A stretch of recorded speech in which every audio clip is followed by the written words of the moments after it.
Mēs esam visi centri normāli iecentrēti, mēs varam tā komunicēt. Tad izrādās arī pie vīna glāzes varam spriest par hokeju. Īpaši, ja mūsu eksperti šodien ir IDEA Rīga mākslinieckais direktors Valters Werners un Egils Mednis, Latvijas dizaina guru, pirmais cilvēks uz datora veidojis dizainu. Spriežam mēs par KHL un NHL komandu logotipiem. Mēs esam nonākuši pie sadaļas dzīvnieki komandu emblēmās. Emblēmu tā krievu lapās mēs saukt logotipu, nezinu, kā ir pareizi. Bet sportā tātad lāčiem kaut kas ir jāgrauž, jābūt pantērām, jābūt niknumam. Varbūt mēs varētu iesākt ar mūsu jaunpienācējiem līgas. Hokeja klubs Lev no Slovākijas. Lauva droši vien. Vai, ja mēs iepriekš mazliet vērtējām kontinentālās līgas, hokeja līgas logotipus, tur Bars, Traktori, jā. Vai mēs varam runāt par kādu slovāku rokrakstu, par slovāku atšķirīgu pieeju savam logotipam? Sāksim ar to. Es pat teiktu, ka es uzreiz pat nesaprotu, kas tur ir uzzīmēts. Jā, tur ir ļoti ilgi jāskatās, lai saprastu.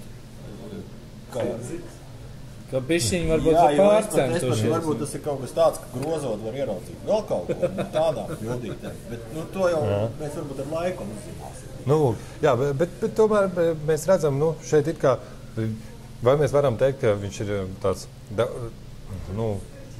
kā viņu daudzdimensionālāks nekā varbūt traktoru vācis lejā redzamais? Es gribētu teikt, piemēram, tas ir skaidrs, ka logo funkciju viņš īsti nepildi, jo, teiksim, labai zīmei jānolasās uzreiz.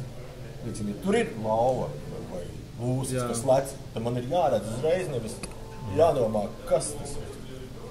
Tas man šī gadījumā liekas, ka... Labi, bet... Jā, tur tāds latviski izsakoties perebors ir... Tomēr Slovākiem perebors, par daudz ar sakām. Jā, bet te ir skaidri redzams, traktoru vācis pārkož nūju. Jā, bet nevar saprast, kāpēc viņš ēd to nūju, jo tas taču ir tā hokejisti darbarīgs galvenais. Viņš ēd pretinieka nūju. Kāpēc? Pretinieka? Pretinieka, tā ir pretinieka nūju. Es īsti nevaru saprast. Kāpēc viņš ir nikns, viņam vajadzētu būt priecīgi. Sapratu, tā mēs varētu spriest par šo mācīti, bet kā profesionāli tomēr. Tāpēc ir traktors nosaukums. Tas ir lāča iesauka. Un Čeļabīnskas traktors. Lācis sauc traktors. Vēsturiskais Čeļabīnskas traktors, bet...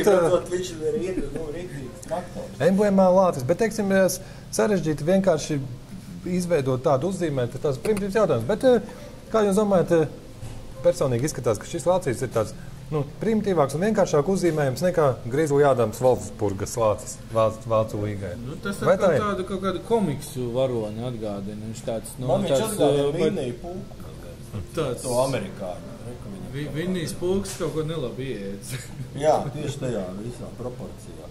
Teiksim, ja runā par kaut kādu profesionālā viedokli, tas autors viņam vairāk tuvāk ir kaut kāda multiplikācija. Viņš tā kā no tāds multiplikācijas umka vai kas tur bija. Es pieļauju, ka tas cilvēks ir uzaudzis ar to multiplikāciju, viņam tāds baltais lācis, viņš īstenībā, viņš viņu mazliet pamainīja. No kuras pilsētas tas ir? Čeļabīnskas traktors. Kāpēc Čeļabīnska baltais lācis? Čeļabīnska taču nav pie polārā loka, pat vispār ne tuvu. Tāpēc, kas ir ledus. Hokejs. Ja būtu futbola, bet šitas atkal ir, es teiktu, tāda Amerikas skolas tradīcijās, bet es pieļauju, ka tie mazliet tas autors arī sapinēs. Jo viņš ir kaut kur pa vidu starp šo estētiku, kas ir viens, teiksim, pols, un pretpols ir tā, tad šitas ir kaut kur tā kā pa vidu, un līdz ar to viņš... Teiksim, es domāju, ka te viss tāds, krasāk atšķirās no visiem šis te. Bars, tas ir... Tas dzīvnieks tur ir tāds konkrēts diletantisms jūtams. Kurās detaļās? Viņš ir apvilkts automātiski kaut kādā ilustrātorā. Tepat nav mākslinieks, nav īsti sapratis to. Kur tur kas tur ir tam anatomijas. Trūkst kaut kādas detaļas.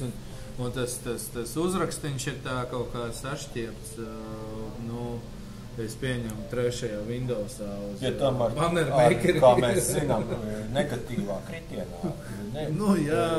Krītošiem burtiem. Un acīm redzam, tāds tā kā televizora ekrāns ir domāts, vai kas tas, ka tas kaut kā tur...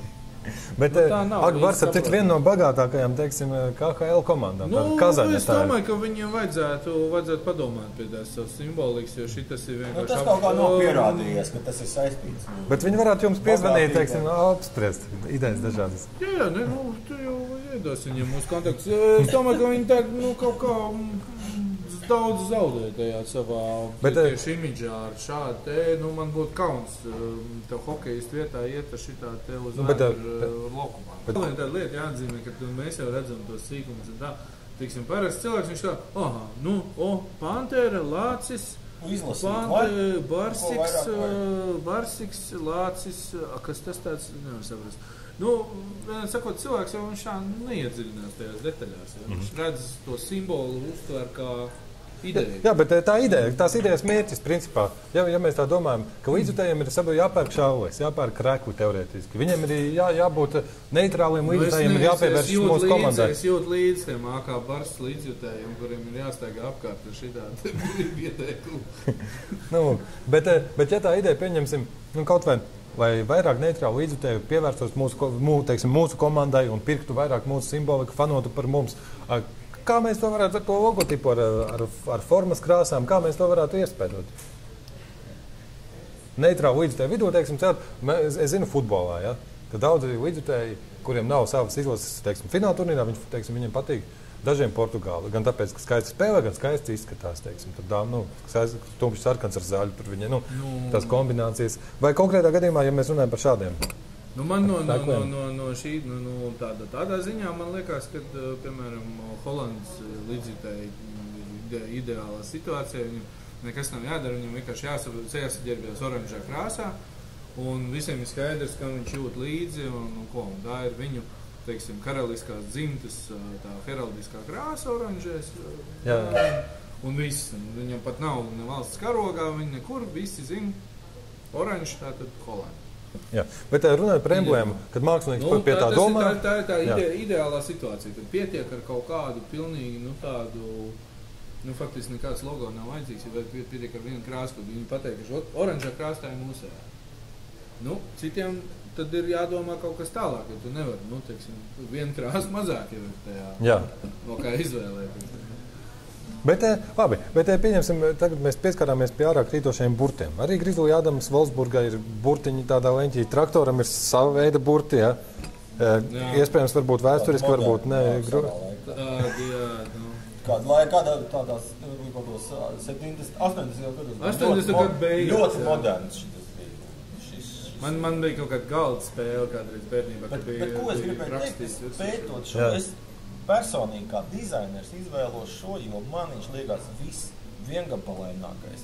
Te varbūt ir kaut kāds anatomijas. Tas ir Kazahstānas astanas baris. Jā, bet viņā ir tāda pārliecība, pat tā norautā galva. Es redzu, ka viņš ir norauta. Viņš ir tā skrējis, ka tā galva ir norāvusies. Un līdz ar to, bet viņš veic to uzdevumu, viņš iedvesmo. Te arī ir nepareizi, bišķi kā acis, tā kā nav perspektīva un zobi trūkst. Tādā ziņā tā ir kļūda perspektīvā, tas nozīmē par lielu vai par mazu kādu? Acis ir. Tā kā viņš ir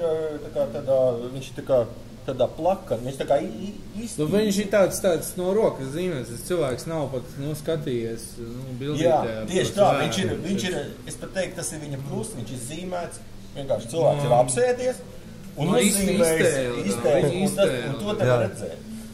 Un viņš ir spēcīgs ar to, jā. Bet par burtiem baris, jā, nav tik viegli izlasīt zinātājs, es jums tātad saku priekšā. Tas ir kaut kāds uzreiz redzam, ja, ka tā ir kaut kāda musulmaņu republika, ja, tur tāda... Pēc kā tas ir redzams? Pēc rakstā, jā, tā ir. Arābu šriftu stilizācija, ja, tur tāda. Tātad, kur no Kazahstānas, Astana. No Kazahstānas, viss kārtībā. Priekš Kazahstānas. Ko mēs tur arī redzam? Šitādi es vilktu ar lielāko prieku. Tāda staigā. Tad eksotiski tāda. Tieši tā man viņa patīk, pārliecina un iedvesmo. Skaidrs.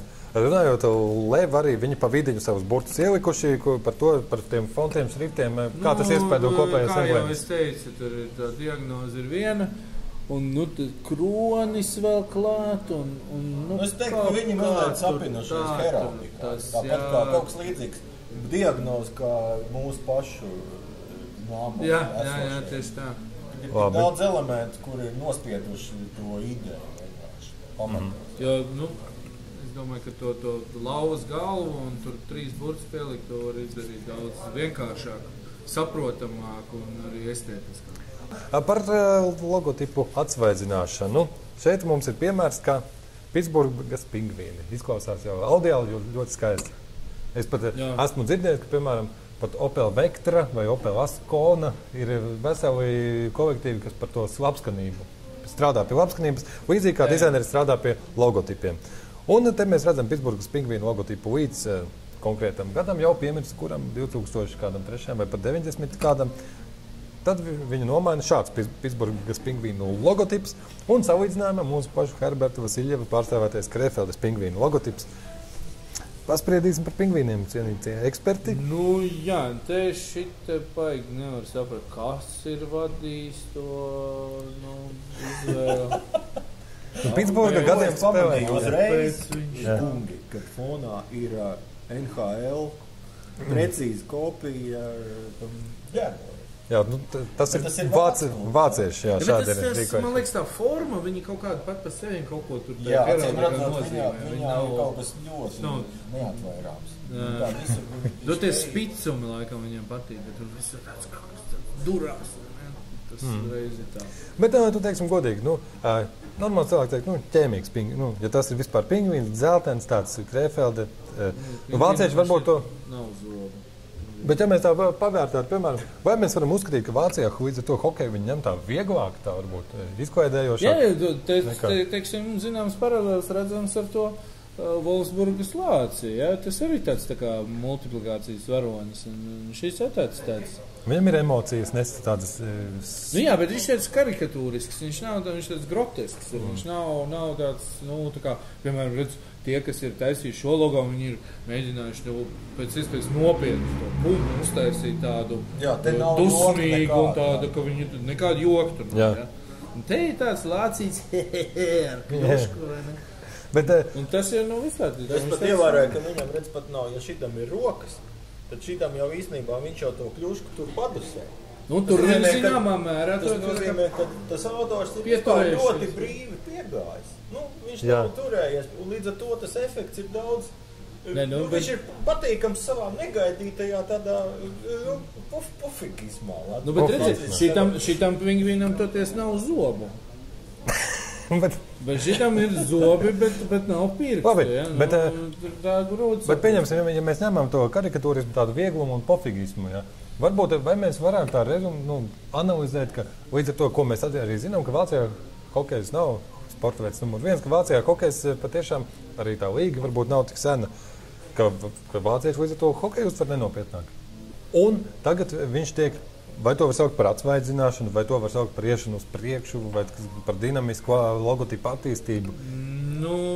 Es tā saprotu, ka te kaut kā tā, no tās... Kaut kāda apsvēruma, acīm redzot, tur ir bijuši, jo šis ir tāds tīrs paraugs labam dizainam. Piemēram, kas to nosaka? 70. gadu labākajās tradīcijās. Viņš ir...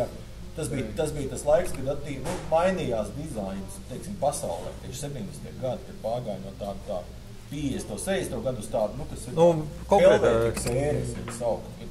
Bet, mazliet par detaļiņām kādām. Šis mākslinieciski, es pat teiktu, tajā laikā, priekš tā laika, ir noteikti, ka daudz iedvesmojās no šī. Teiksim, kaut kādu mākslinieku, kas veido dizainu, viņi iedvesmojās. To par šo es nevaru vairs teikt. Es domāju, ko te var redzēt, kad acīm redzami būtiski mainīsies tā patērētāja tā demogrāfija. Teiksim, šis ir vairāk tā kā uz tādiem uz pieaugušiem cilvēkiem orientēts. Ja? Tad tas ir pilnīgi acīm redzami uz bērniem, pusauģiem pirmām kārtām. Jā. Pitsburgas hokeja klubam tātad, uz bērniem pusauģiem. Kad acīm redzami viņi skatās, kurš vairāk pērk tās maikas, ko tur vēl, kādu viņiem vēl šaulis, es pat teiktu tāds uz pirkšanu arī. Jā, bet viņš ir reāli uz bērniem. Viņi noteikti, ka šito viņi ir nosprieduši vienā brīdī, ka viņš ir tāds pārāk vēss un atturīgs. Jā, ka viņš ir tāds pārāk neītrāts. Bet tā trīsstūrītis saglabāts, teiksim. Tā ir tā pēctecība. Bet tā pēctecība vispārīgi, lai mēs saprastu, ka tas ir tas pats, jā. Cik daudz drīkst mainīt, cik daudz vajag mainīt, vai būtu pēctecība? No tādā pēctecības viedokļa diezgan daudz ir mainīts, teiksim, no klasiskajiem stāviem. Pingvīns ir, trīsstūris ir. Virziens un kāda atslēgas momenti. Es pieļauju, ka viņš ir tomēr ļoti analizēt un saprātīgi mainīts. Tas ir uzturēts tā pēctecība.